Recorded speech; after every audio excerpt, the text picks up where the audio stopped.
Hello guys, welcome to my channel. आप देख रहे हैं टेक ब्यूरो और आज हमारा टॉपिक है टेक टॉक्स। दोस्तों, आज मैं इसमें आपको बताऊंगा कि जो नए फीचर्स आने वाले हैं कुछ ऐप्स में, जैसे कि व्हाट्सएप, जीमेल और यूट्यूब में, उन सभी का आज मैं पूरी तरह से खोल के विश्लेषण करने वाला हूं। तो आप देखते रहिए लास्ट तक और वीडियो को लाइक, शेयर, कमेंट ज़रूर करें।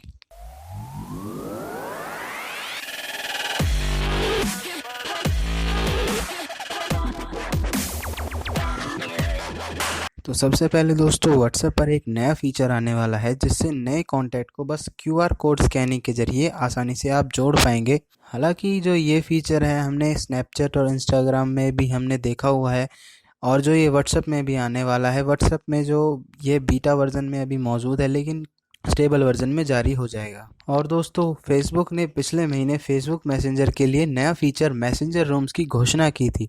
अब इस फीचर का इस्तेमाल व्हाट्सएप और इंस्टाग्राम के जरिए भी किया जा सकेगा। एंड्रॉयड के बीटा वर्जन में इस फीचर को देखा गया है। 50 लोगों का एक वीडियो चैटिंग रूम बनेगा जिसमें 50 लोगों का एक साथ वीडियो कॉल कर पाएंगे। दोस्तों अभी जो ये फीचर है केवल व्हाट्सएप के बीटा वर्जन में ही मौजूद है, लेकिन जल्द ही यह सभी मोबाइल यूज़र्स को मिलने वाला है। नेक्स्ट जो दोस्तों फीचर आने वाला है वो यूट्यूब में आने वाला है। इस फीचर का नाम है bed time reminder feature.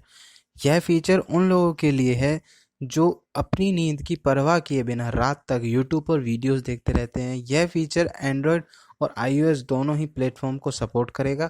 User को रात में सही समय पर रिमाइंड करेगा ताकि यूज़र यूट्यूब से ब्रेक लेकर अच्छी नींद ले सके। अगला जो है दोस्तों जीमेल का एक नया अपडेट आएगा जिससे जीमेल का लुक पूरी तरह से बदलने वाला है। जीमेल इस्तेमाल करने वाले जितने भी यूज़र हैं अब ईमेल इनबॉक्स को अपनी सुविधा के हिसाब से कस्टमाइज़ कर सकते हैं। इसके लिए जीमेल में नया क्विक सेटिंग्स मेन्यू जुड़ने वाला है। इसकी मदद से यूज़र अपनी ईमेल इनबॉक्स के लेआउट, थीम और सेटिंग्स को अपने मुताबिक कस्टमाइज़ कर सकेंगे। तो दोस्तों यूज़र्स अपने हिसाब से इंटरफेस और इनबॉक्स टाइप और डिस्प्ले ऑप्शन का चुनाव कर सकते हैं। रियल टाइम में इसका प्रयोग भी देख सकेंगे।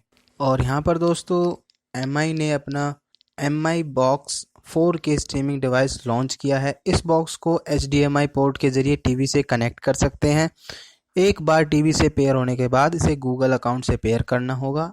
इसके बाद गूगल प्ले स्टोर से ऐप्स को इंस्टॉल कर पाएंगे। इसमें नेटफ्लिक्स, अमेज़न प्राइम वीडियो और डिज्नी प्लस हॉटस्टार जैसी स्ट्रीमिंग सर्विसेज का लाभ उठा सकते हैं। वैसे यह देखने में आम सेट टॉप बॉक्स की तरह ही दिखता है। यह एंड्रॉयड टीवी 9 पाइप पर रन करता है। और दोस्तों इसमें 2 GB की रैम और 8 GB इंटरनल स्टोरेज भी आपको मिलता है और इसकी कीमत करीबन 3,499 रुपये की होगी।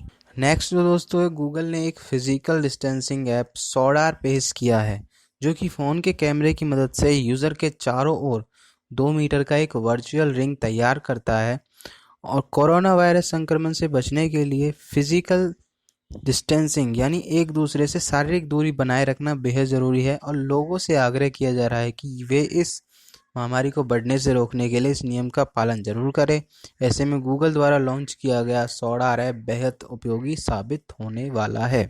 और दोस्तों मेरे साथ बने रहिए। अगली वीडियो में आपको मैं बताऊंगा कि आप कैसे क्रिएट कर पाओगे व्हाट्सएप पर एक 50 लोगों का रूम जिसमें आप वीडियो कॉल कर पाएंगे।